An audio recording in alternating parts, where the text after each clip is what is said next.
There's Well, do you have an initial thing? Yeah, you fire away. I actually used to have this problem. I don't know the answer. We met a guy. He was a bit weird at one of the events that we went to that did laughing classes. Laughing yoga. Laughing yoga. And they start and they just, I'm not going to do it because it will make you laugh for real. I think there's a degree to which laughing is a muscle. And part of the reason that it's harder for you for something actually has to be funny is because I think, let me even take a step back. There's a bit of pride that goes into having a difficult to crack sense of humor. Mm-hmm. And I can certainly relate to it. And it makes you feel more cultured and sophisticated when you don't laugh at dumb jokes. It's elite. It's elite. And it makes you feel significant and special when you don't laugh at things that everybody else laughs. And it actually gets in the way of enjoyment and happiness of your own life. We had two guys in our high school. I won't name them, but they were this to an insane degree. Yeah. They took joy in nothing except for shitting on things that other people took joy in. Yeah.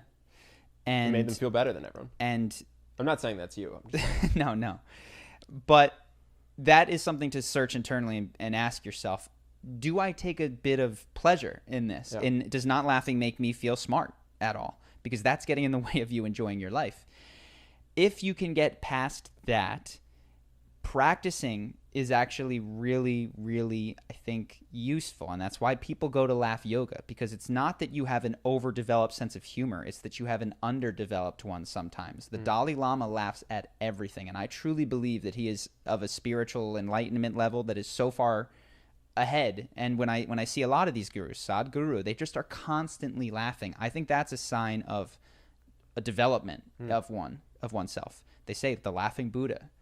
So yeah, maybe you do want to do some laugh yoga. And I haven't looked into the concrete specifics. I will, because this is something that I think is good for me and for everyone. I'm curious if you have any concrete ones. Yeah. So I used to have, so it's funny. I used to laugh a lot. Well, when I was in New York, I got free tickets to a comedy club anytime I wanted to go because they said that you just make everyone else laugh. Oh, really? Yeah. They were like, dude, Who? you're great.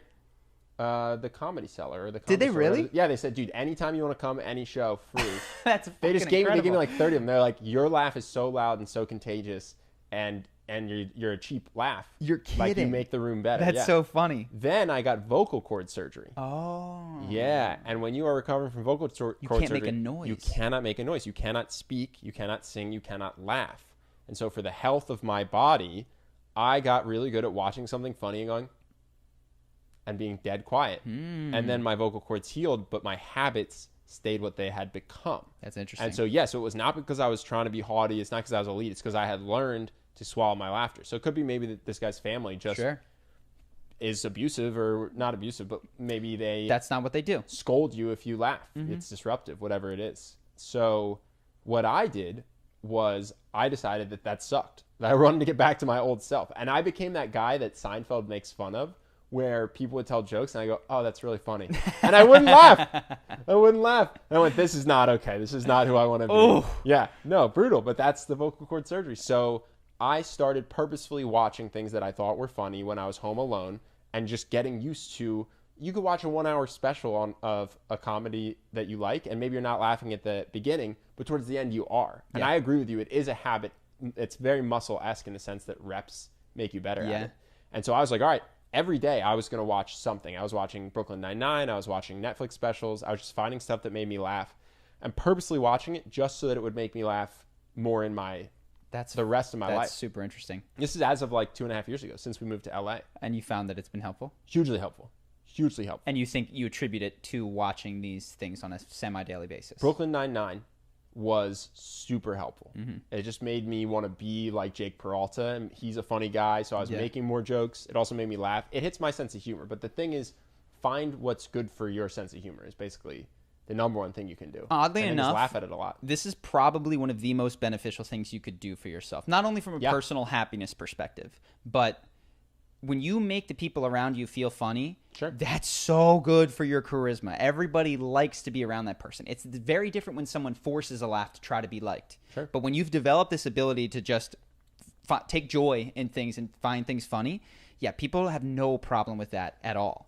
So this is, oddly enough, watching funny stuff for a half hour every day could be more important than a lot of the other things that you think that you ought to be doing. So no, it's huge. And then the other thing that was really helpful for me, which I'd never recommend someone in the United States do because it's illegal, is ayahuasca.